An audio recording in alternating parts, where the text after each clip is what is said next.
E aí, pessoal, mais um dia aqui, trabalhado no estudo para esse concurso aí de analista, né, ou assistente de gestão de políticas públicas.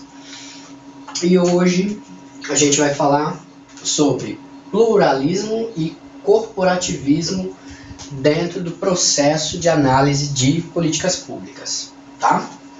Então vamos lá. Primeiro, a gente vai falar do pluralismo.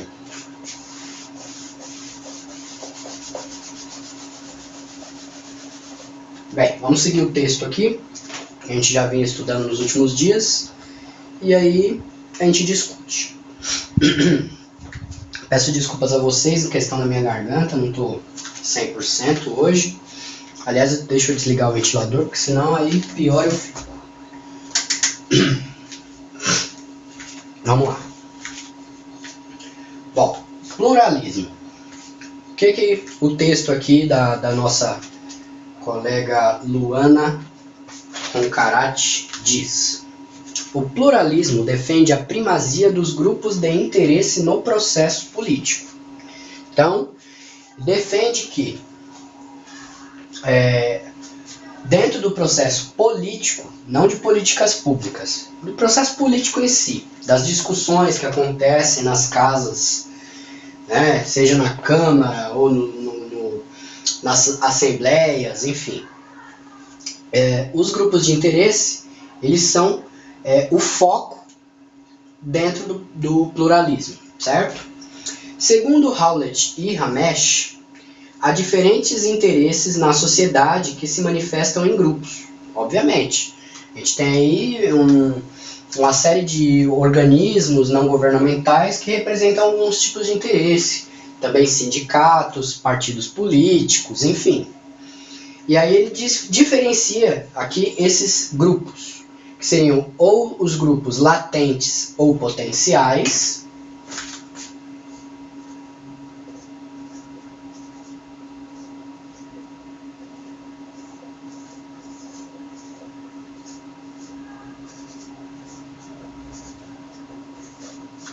e também os grupos manifestos ou organizados.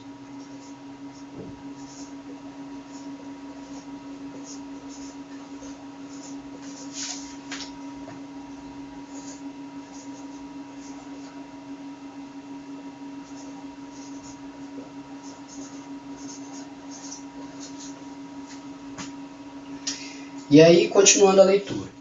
A política seria o processo no qual estes vários tipos de grupos de interesse, eles por meio da concorrência de interesses, um pensa de um jeito, o outro pensa de outro, e aí ocorre a discussão política, eles se reconciliam e chegam a um consenso.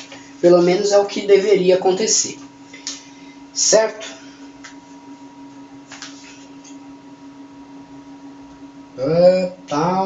Bom, as políticas públicas, né, falando agora em relação às políticas públicas, por sua vez, são os resultados da competição e colaboração entre grupos trabalhando para implementar o interesse coletivo de seus membros. Então, o fruto desse debate é o quê? A política pública em si.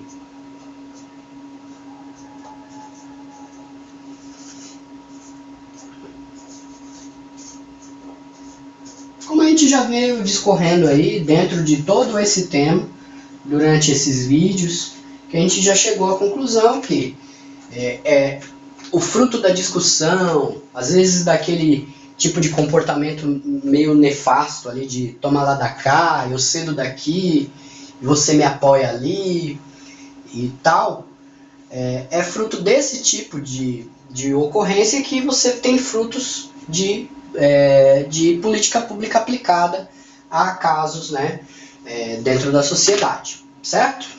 Bom, existem alguns problemas em relação ao pluralismo que a gente vai listar agora, tá? Então, vamos lá.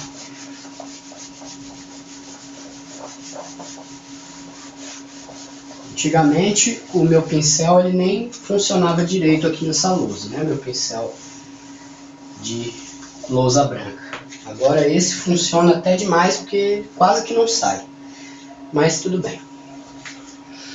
Também essa lousa não é das melhores, né? Mas vai melhorar.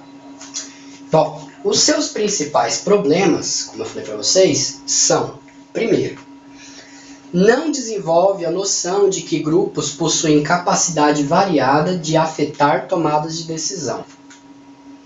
Então,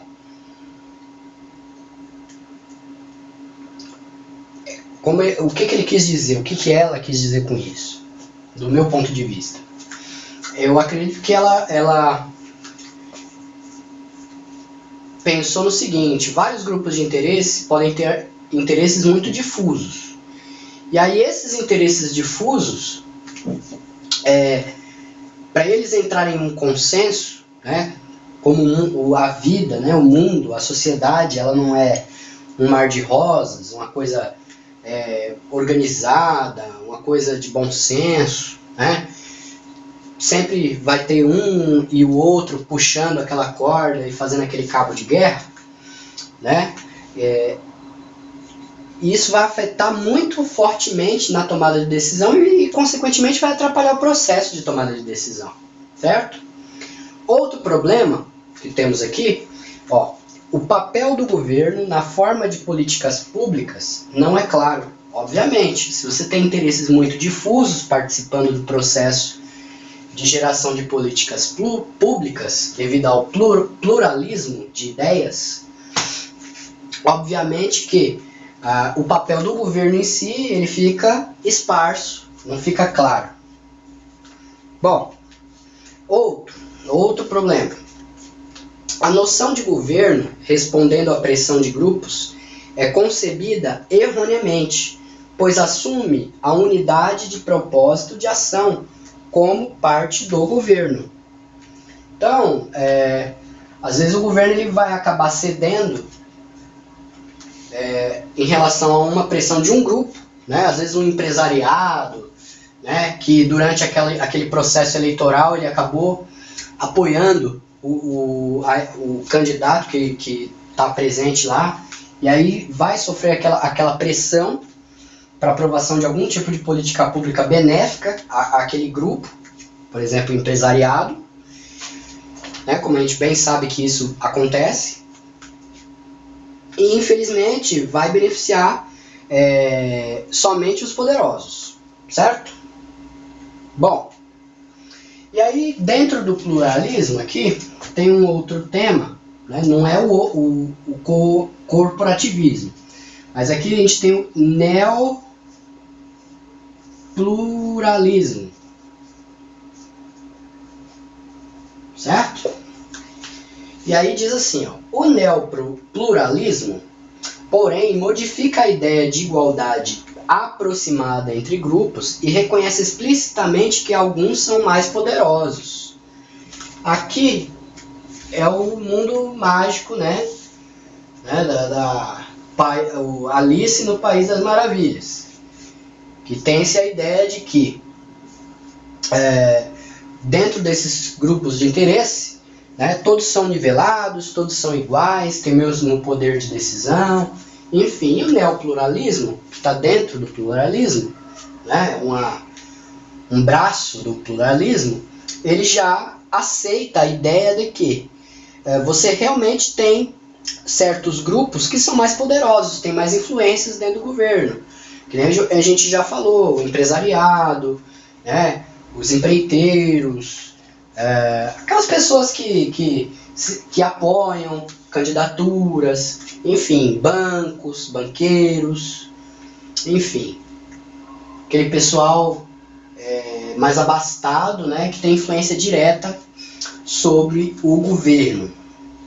Bom, no entanto, ainda tem problemas, pois concentra excessivamente o papel de grupos de interesse e negligencia outros fatores importantes do processo de políticas públicas, e não aborda a existência de interesses e objetivos no Estado que podem ter efeito sobre políticas públicas.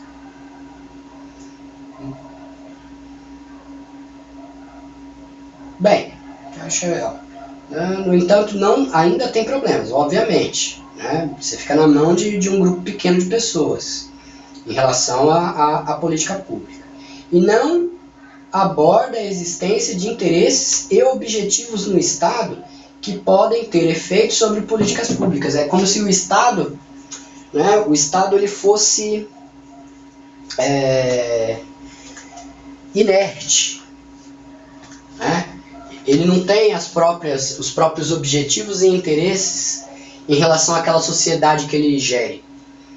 Ele fica sempre na dependência dos grupos de interesse chegar e falar quais são as necessidades que eles anseiam que sejam atendidas, certo? Beleza. Agora vamos falar aqui do corporativismo.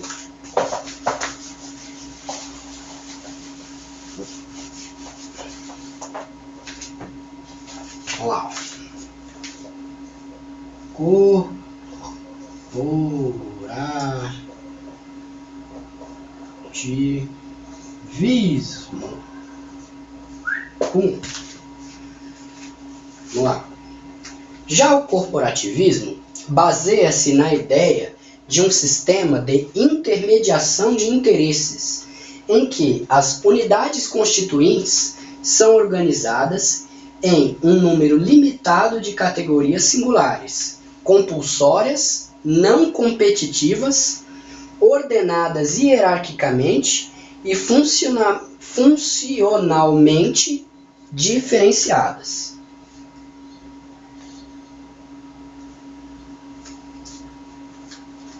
Bom, a ideia aqui é reduzir a margem de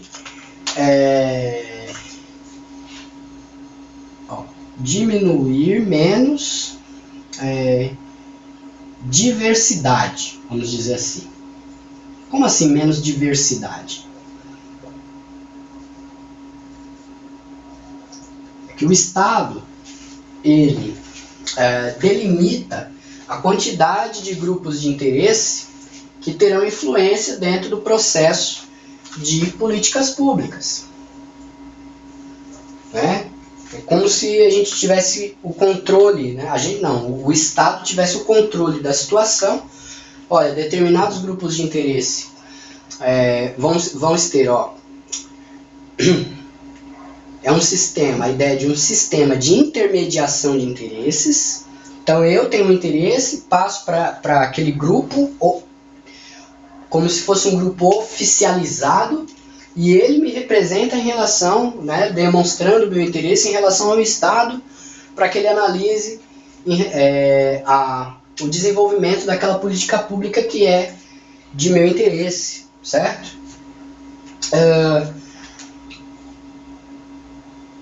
Em unidades constituintes elas são organizadas em número limitado de categorias. Às vezes você tem lá, é como se fosse os sindicatos, né? Então, os sindicatos dos taxistas, dos comerciários, aquelas federações, né? Fecomércio, né?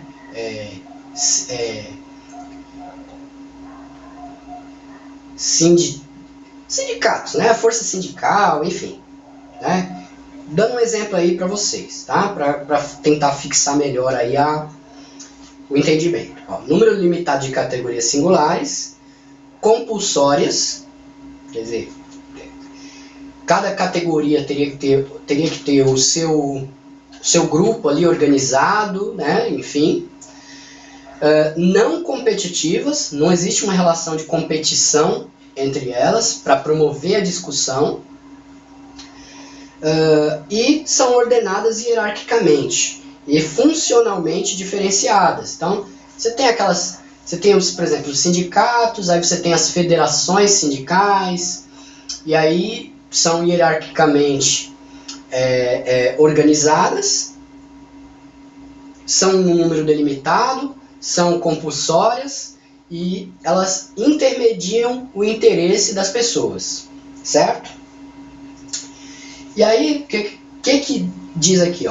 São reconhecidas esses tipos de organização ou licenciadas pelo Estado e garantidas por monopólio deliberado de representação dentro das categorias respectivas, em troca de certos controles sobre a seleção de líderes e articulação de demandas e apoios. Diferentemente do pluralismo, os grupos não se formam livremente, como eu falei para vocês. Não são voluntários, quer dizer, não depende da vontade dos integrantes formar o grupo, e não são competitivos. Quer dizer, não existe, eu penso desse jeito, o outro grupo pensa de outro, vamos conflitar e teoricamente chegar a um consenso. Nem são autônomos esses grupos. Dependem do Estado para o reconhecimento deles e apoio em troca de seu papel nas políticas públicas. Então, o Estado apoia esses grupos, certo? Visando ali que tipo de influência eles vão poder ter dentro das políticas públicas, certo? Trazendo as ideias, os anseios, enfim.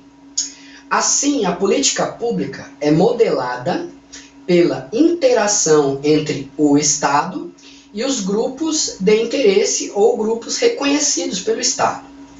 Em decorrência, a interação entre grupos é institucionalizada dentro do Estado, que não é um monolítico, mas uma organização com fissuras internas que afetam as suas ações.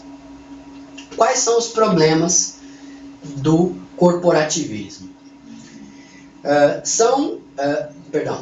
Descreve categorias de um tipo particular de arranjo político. Quer dizer, como é compulsório, né? É organizado pelo próprio Estado, ele delimita as categorias, enfim. Você pode criar categorias que só favoreçam a base de apoio do seu governo, né? Então, por exemplo, a gente vive aí um governo de centro-esquerda, certo? É um governo petista. E quais são as organizações nos moldes de corporativismo que estão vinculadas a esse tipo de governo? Bom, a gente pode citar aqui, CUT, até alguns tempos atrás, a própria Força Sindical. Agora já é um grupo dissidente, né, da ideia do governo. O que mais? Esses grupos assim de sindicalistas, né, de ideia esquerdista, enfim. Bom, visando o arranjo político, lembra que eu falei para vocês. Também é outro problema, desenvolve pouco a noção de processo de política pública. Mesmo porque se o Estado tem um certo controle sobre esses grupos e eles visam esse tipo de apoio dentro da gestão,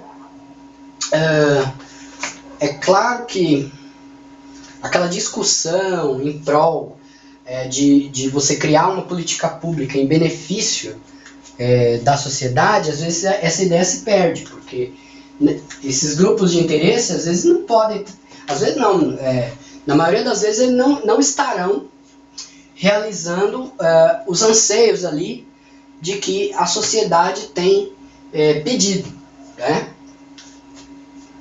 O que mais? Não contém uma noção clara de grupo de interesse. Aborda vagamente a significância de grupo na política. Não tem clara concepção da natureza do Estado, de seus interesses e de por que ele reconhece alguns grupos e outros não. Claro, a gente tem aí certos grupos que são contrários ao que está acontecendo. Tem não é um grupo organizado, né, reconhecido plenamente pelo Estado, mas aquele grupo do passe livre, por exemplo, é um grupo discordante. das ideias do governo, certo? E aí você fica, você fica sem uma concepção clara da natureza do Estado, se ele está visando mesmo os anseios da sociedade ou os seus próprios benefícios, se ele reconhece alguns grupos e outros ele nem escuta, certo? Bom, agora a gente tem que falar aqui de mais um tema, que é o estatismo. Vamos ver se ainda há tempo disponível no vídeo. Bom, a gente está com 20 minutos, 21 minutos.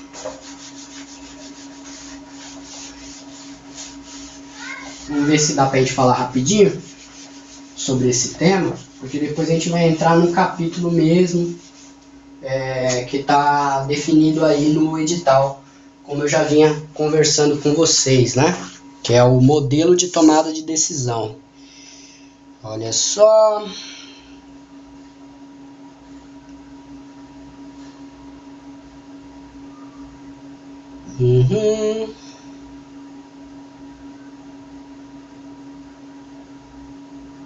Bom, tudo bem. Vamos lá, vamos continuar, senão a gente perde tempo. Olha lá, estatismo. Está vinculado ao pluralismo e ao corporativismo? Não, porque eu acredito que está separado aqui dentro do texto. O meu texto aqui, eu peguei ele sem formatação, vocês podem ver, com a letra minúscula. Podem economizar toner da impressora. Mas tudo bem, vamos lá. Segundo esta perspectiva, os estados criam, organizam e regulam as sociedades. Eles dominam outros órgãos dentro de um território particular, moldando a sua cultura e sua economia. O Estado é visto, portanto, como um ator autônomo com capacidade de implementar seus objetivos, não necessariamente respondendo às pressões impostas por grupos ou classes sociais dominantes.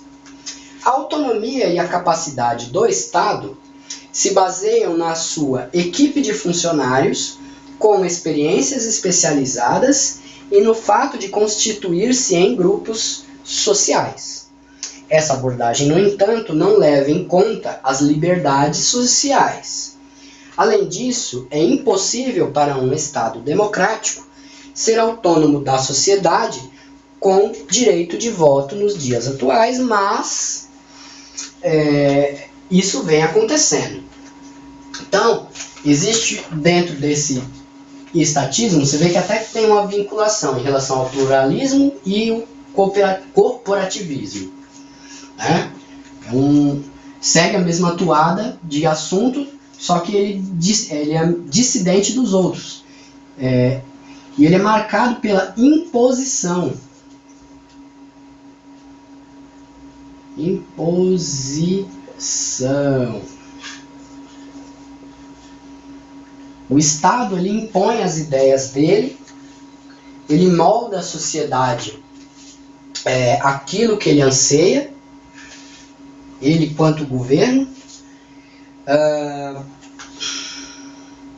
ele busca as experiências dos seus funcionários, aqueles funcionários não necessariamente de carreira, mas aqueles funcionários comissionados, técnicos, que o próprio governo coloca ali na função pública para buscar e defender os seus próprios ideais, certo?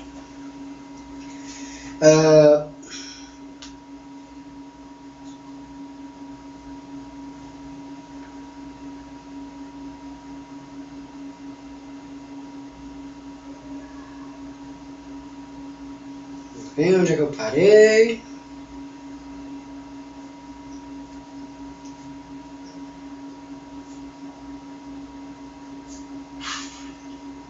Em razão disso, o Estado é mais que uma arena para os grupos sociais. Essa abordagem, no entanto, não leva em consideração as liberdades sociais. Por isso que é uma imposição. A sociedade, que é a principal interessada e que sem ela o Estado não existiria, ela é descartada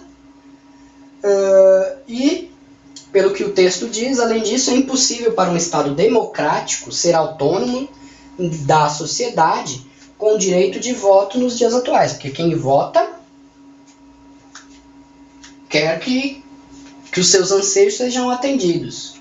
E aí, como você tem direito a voto, a liberdade ao voto, universalização do sufrágio, você acaba por, se o seu desejo não é atendido, na próxima eleição você troca. Certo? Você vê que o Estado hoje ele é um mix de tudo isso que a gente vem discutindo. Porque tem coisas que são discutidas, tem coisas que são impostas. Tem coisas que na eleição não foram nem ditas. E depois que o cara está eleito, ele impõe. Só que o cidadão tem o poder do voto, certo? E aí esse tipo de ideia não se cria. Bom, então vamos lá. Ó. No próximo vídeo vamos falar de modelos de tomada de decisão em política pública. Tá? Que aí é incremental, racional e tralalaú. Beleza? Então, gente, até já já.